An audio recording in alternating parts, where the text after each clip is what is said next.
Sulfites in wine. It's a hot topic. We're going to demystify sulfites and taste some bottles that have no sulfur added in this video.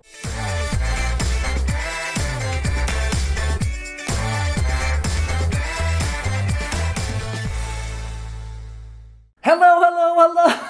Welcome back to Exotic Wine Travel. I am your host, Matthew Horkey. We're still locked down here in Zagreb. That's why my hair is crazy and all over the place.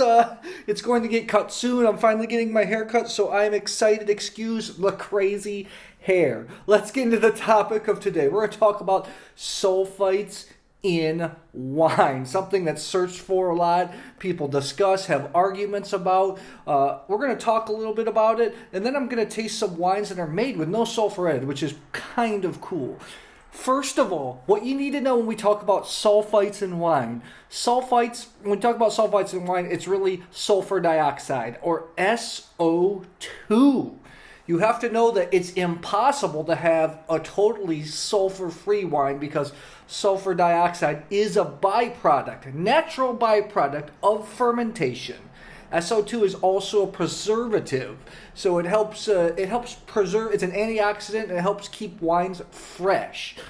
This isn't going to be a video about health and sulfur in wine and headaches because that's quite a contentious topic. I don't think there's any definitive research one way or the other about that, but I do want to clarify how sulfur is used in wine. The use of sulfites in wine can be traced back hundreds and hundreds of years ago. You know, some people say the Greeks knew about it. Some people say it was invented by the Romans. That's something that's up to debate. One thing that we do know for sure, in terms of winemaking, it was first mentioned as a written use of winemaking by the Germans back in the 15th century.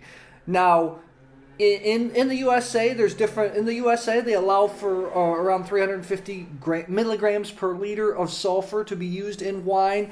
In Europe, I think it's around 210 for dry wines. For sweet wines, it's a lot more than that. With those numbers, a bottle of juice or sauerkraut or any other pickled vegetables can have as much sulfur as a bottle of wine. For those of you that are enjoying a package of dried fruits, those can have anywhere from 5 to 10 times the amount of sulfites than a bottle of wine. Now, I talked about earlier how sulfur dioxide is a natural byproduct of fermentation, but sulfites can be added throughout the winemaking process. They can be added to the grapes after they've been picked to protect them. They can be added to the grapes while they're being crushed. They can be added during different phases of fermentation. They can be added to stop malolactic fermentation during barrel maturation, and of course before the wines are actually put into the bottle. Lately, with the whole natural wine trend, there's a lot of non-sulfur added wines on the market.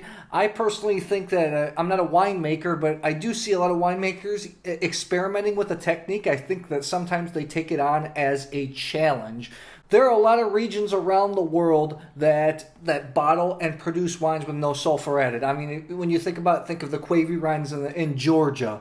I've seen some in Armenia. I think the mecca of kind of macerated natural wine production in Collio, Italy, on the border of western Slovenia. You'll find a lot of wines there with no sulfur added. And then, of course, Italy and France, especially in Beaujolais and the Rhône, which we have in front of us. And I've also seen some made in America. I don't know where all the fad really kind of started, but some people attribute it actually to Beaujolais in France, which is cool, and the Rhône here, which we're going to taste some of these wines here today. I have a selection of wines from the Rhône. We actually have 4 from Château de la Gardine and Châteauneuf-du-Pape, which is really cool. We're going to taste these. We have actually a Châteauneuf-du-Pape made in traditional style with sulfites added, and then we have one that had no sulfur added during the entire process. We actually have the same thing too from Château de la Gardine from the village of Rasteau. We have also this wine from Domaine de Ferrand. They only add sulfur right before the wines are put into the bottle, which is really cool. Let's start out with this. This is a cool wine. I wanted to retaste it. I've had it open for 3 days. This is a brand new wine made by a young woman, Elodie, Jaume. She's the daughter of the owner of the estate Domaine de Château. This is the Elodie Jaune Côtes de Rhône 2019. So it's fresh wine, 70% Syrah, 30% Grenache in concrete, no sulfur added at any point in time here. It's pitch black. When you think about it, this is a darker wine. It's got a little more concentration than a normal Rhône wine. I'm excited to retaste this. When we first opened it, I was actually quite impressed. For her in this style, it's quite clean. What can happen if people don't use sulfur? The wines can sometimes have funny off aromas, mousiness is a common thing. It's almost tastes like a wet fur type of flavor during the finish and sometimes in the nose. This wine has none of that, especially after being open for 3 days. The Syrah really sticks out here. Black fruit, blackberry, pepper, some kind of meat. This wine is made from organically grown grapes, spontaneous fermentation, so it's quote unquote a natural wine. You're going to find it in those type of bars. Hipster people call it glute glute wine, so to speak. More full-bodied in style. Tannins are grippy, not overly big. Definitely you have the Syrah-ness with this wildness, this stemminess, this gaminess really stands out. And this is definitely a raw wine. And what I mean by a raw wine, it's like, I guess when you have vegetables like carrots, celery, potatoes, stuff you use in a soup. If you kind of have that raw, it's going to taste a little bit different than from after you boil it or make it in a soup. That's what I compare, I guess, to more wines that people are not used to drinking. Those wines are finished, so it'd be like the cooked vegetables. These raw wines are more like, obviously, the raw vegetables, a little bit sharper, some roughness around the edges still. I think this is very good. I have to give her a ton of credit. I'll be retasting it. We'll be scoring it on our upcoming article we have coming up. But I think I'm pretty much in this style, like an 88, 89 point type of wine. So let's see what the Jardine tastes like. So we're tasting the Château de la Jardine, the two Châteauneuf-du-Papes. The Tradition, which is made in, obviously, normal style. And then the Bleue. Le Pure Bleue, I think, which is made without any sulfur added. The Tradition, the regular Châteauneuf-du-Pape. It's so funny. To me, doesn't taste like normal Châteauneuf-du-Pape. I think Shireen pointed it out. Kind of reminds her of a Brunello di Montalcino, which I totally agree because for me, on the nose, you get a lot of leathery notes, cedar notes. Instead of a ripe strawberry note I'm used to in Grenache, I'm getting in this more of a sour cherry note. Full-bodied round, you can definitely detect the oak, which makes the wine quite polished. It's so funny, I look back at my notes, I actually tasted this last year at the Printemps de Châteauneuf-du-Pape. I'm in kind of like the 91 point range. I think it's really good. The one with no sulfur is actually a little bit more interesting, I think. Pure Bleue. The Pure Bleue. Oh, sounds so good. Yes. The Pure Bleue is actually 1/3 Grenache, 1/3 Mourvèdre, and 1/3 Syrah.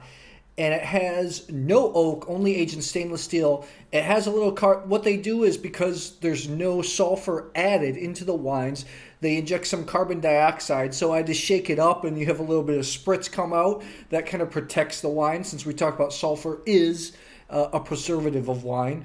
I don't know what the actual measurement of sulfur is. In these sulfur-free wines, you are going to see some levels of sulfur. I know France just did their natural wine certification. I can't remember what levels of sulfur that they allow. I think it's somewhere like under 100 milligrams per liter, I think. In really natural low sulfur wines, you'll see way even below that, below 30, below 25 sometimes. So it'd be interesting to see what this is. In general, Shireen and I are a fan of producers using sulfur, even natural wines. Am I right? Because we want the wines to be clean. We don't want them to have these off aromas, these mousy flavors. Now, the Pure Bleue, very fruity. Like I talked again about that kind of raw vegetable. This is more of a pure fruit nose. Blackberry, blue fruit, black cherry, a little bit of pepper. Maybe a little bit of stemminess. Shireen says some vegetables. I don't know if I get vegetables in it. Vegetables. No off aromas here. Chewy tannins. Like I said, more of a raw style wine. This is going to definitely find its place in natural wine type bars. This wine is always changing. I've opened it. I've been tasting it for the last couple hours. I still even don't know how to correctly assess this. What I can say, it's clean. It's super well made. It's definitely a wine that, to me, I think it's going to be over a 90-point type wine. I don't think it can jump up in humongous levels. I really like to see how these wines age. I think that's would be really interesting. Once this puts on some tertiary notes, might be a little bit more interesting. So let's now see how the Rasteau tastes. Whoa, and I'm back. New haircut, new location. Lockdown finally ended in Zagreb, so I was able to chop off the fro that I had going on. Actually, as the night went on, the Château de la Gardine Pure Bleue Châteauneuf-du-Pape got really nice, opened with air. It had some really floral notes. I had it up at about 92 points. I thought it was phenomenal wine. I'm just really interested to see how it aged. Now we're going to taste the Rasteau, made in made in the kind of conventional way, and one made without sulfur. Rasteau is a village in the southern Rhône. It's a little bit northeast of Châteauneuf-du-Pape. It only became a cru, an official AOC in 2010. So kind of brand new, same kind of varieties, Rhône varieties.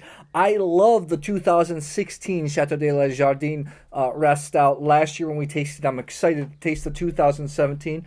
Both these wines are 75% Grenache, 25% Syrah. The first one is really just lovely. Pure strawberries, rose petal, a little bit of mineral. Really nice. It's kind of in between the concentration. It smells like a big Châteauneuf-du-Pape and a Côte de Rhône. I mean, typically it's a Côte de Rhône village, right? So,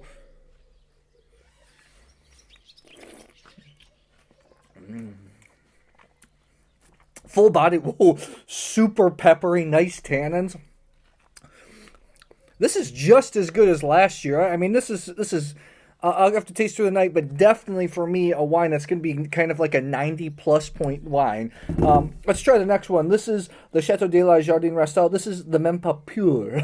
Let's see if I'm pronouncing that right, which translates literally to not afraid. They're not afraid to not use sulfur. 2018. This has a little bit of CO2 to protect the wine. And once again, it's a little bit more raw. Like we talked about, raw vegetables versus cooked vegetables. Both are good. It just depends on which one you like. I like salad. Shireen likes cooked vegetables. So let's give this a smell here. So just a little bit more raw. Kind of more violets, more stem, but still a lot of strawberry notes. Pepper. This one has more kind of like crushed rock type flavors.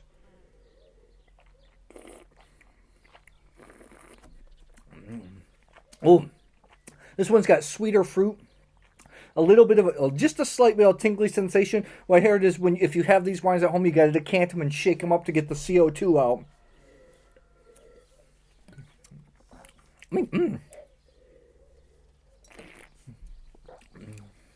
Both are peppery wines. This one, the tradition, the Rasteau, is a little bit more, a little more fuller in body. The Même Peur,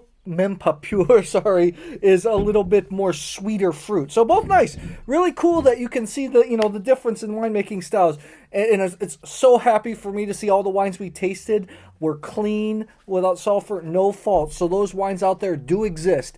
My suggestion to you, if you're somebody that sulfites do concern you, look for these wines that have no sulfur added. Ask somebody at your wine shop, but you also have to know the producer. Ask the wine store manager or the guy that's selling, is the wine more like a traditional type of wine? Is it more like a conventional, like a normal type of wine, or is it more of a raw, natural type wine? Because those wines can be off-putting to some people. So check them out. I had a lot of fun tasting through all these types of wines. We enjoy both kinds. You have to stay tuned for our upcoming article on some of the Côte de Rhône crews. So guys, if you like this video, please subscribe to our YouTube channel, Exotic Wine Travel, and I will see you at the next episode.